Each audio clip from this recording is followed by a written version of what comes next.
I beat you to the punch. What do you mean working so much? I did a great interview today with philosophy professor Michael Gendra. By the way, we both thank you on air for putting that whole production together. We're very much in your debt. I now refer to you as Alex Madagian, my man in Washington, right? You're my man in Santa Bumpkin. Right. Now I have to ask you. You're what, 74 million? Oh, 74. Okay. Right. Okay, you're 74 years old. So why didn't you retire 9 years ago? Why don't you retire? What would I do in retirement? Most of the people I know who retire, they're dead in a year. So, well, I mean, especially academics, because they don't. So what I did was I was happy to be retired, forcibly retired, with a healthy paycheck. By the way, $120,000 to get me to shut up and leave. So that's when I decided to do this with you, the podcast with you, and also, my Freedom Matters show. I'm very liberated. Believe me. No, I believe you, but your phenomenon of working past the age of retirement, because that's really what you're doing. What is the age of retirement? Where is that set? What God came down from what sky to say that? His name is FDR, and it's when you get Social Securities or when your pension kicks in or whatever. It depends on the different agency. But at 65, I was selling 25 cars at Santa Barbara Auto Group. Yeah, you see, that's my point. I'm interested to know why you work so hard for so long, even in your non-youth years. Because life is not a rehearsal. These are things I go to a graveyard occasionally once a month, and I sit down on a camp stool and I listen. I don't hear anything. I open my eyes and I look around and I watch for any signs of activity. I don't see anything. Okay? This life is not a rehearsal. We are given just so many days, hours, and years in life to do the very best we can with it.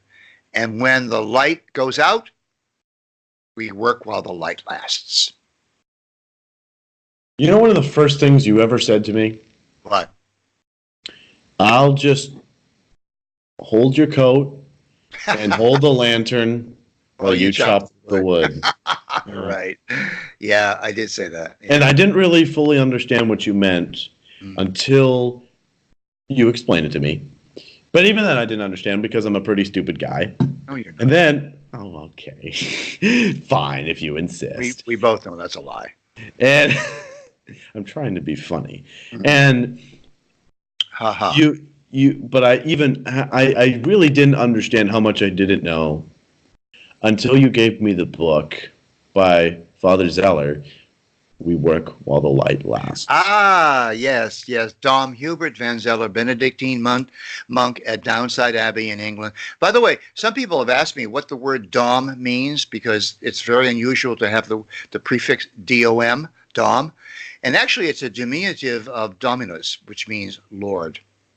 So priests that are monks have the prefix Dom. I just want you to know that. Because some people pick up the book and they go, what's this Dom business, right? But anyway, when I was in seminary, I was in correspondence with Dom Hubert Van Zeller. The most amazing thing that I just found out recently, because you and I have been talking about, he actually responded to every letter that was ever sent to him by anyone. And he was in correspondence with people as exalted as the mystic Thomas Merton. Wow. They had a vibrant, robust correspondence. When you write a letter and put it in the mailbox and you put a stamp on it. And all the way down to little Marky McIntyre in the seminary, in the novitiate. Oh, wow. And you know what he wanted? By writing this book, he wanted to know one question. He was obsessed with the way in which human suffering is a journey road to sanctity. Yeah, he mentions that a lot about that whole book is about that. It's as though he sews it together with the golden thread of journey. Mm-hmm. Mm-hmm. And it's even if you're not very familiar with the Catholic faith, this is a powerful introduction Yeah. to basic Orthodox Catholic faith. And you know what struck me, Alex, was I'm a novice and a novitiate. We take a vow of silence. We're essentially we are monks for 1 year. And what impressed me was how he was able to pluck out of the ethos the one thing that every seminarian, every novice that I've ever known was concerned about. And that is, how do you handle suffering? Not necessarily physical suffering, pain and suffering, but mental suffering.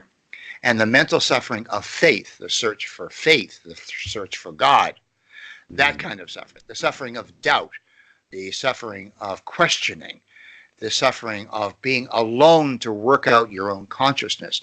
He's got a couple of chapters there on marriage. If you didn't bring it up, I was going to. I know you That did. it caught me from totally surprised. It actually, I was in a conversation with a very, very close person to me, Yeah. on relationships, and of all things, I come across these chapters, and I was completely blown away at how profound he spoke to my experience in relationships.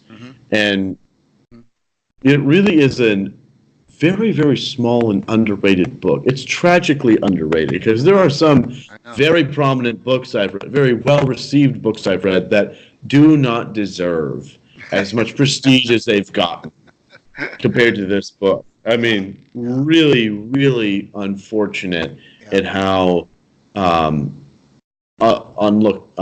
unconcerned people are with his writings. Well, it was the ideal book for a novice to read because when you're a novice, you're really thinking about the vow of celibacy. You really are drilling down into the notion of, am I cut out to be a celibate priest?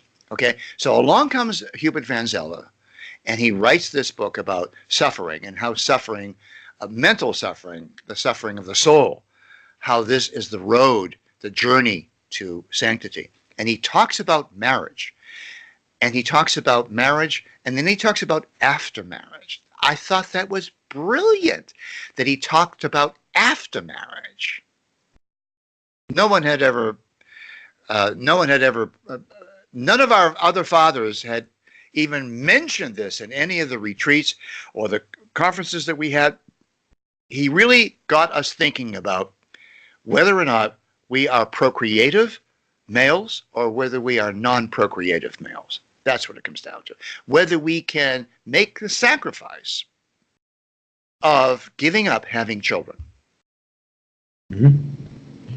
He really, I'm not going to be a broken record and keep repeating the same talking points, but I strongly whoever is going through a rough patch or doesn't really know what they're doing with their life, Right. or feels very trapped and very much in pain, this is an excellent book to read. And as you mentioned, it is good for novices, but it's one of those books with enough depth that you can read it even if you are not a novice.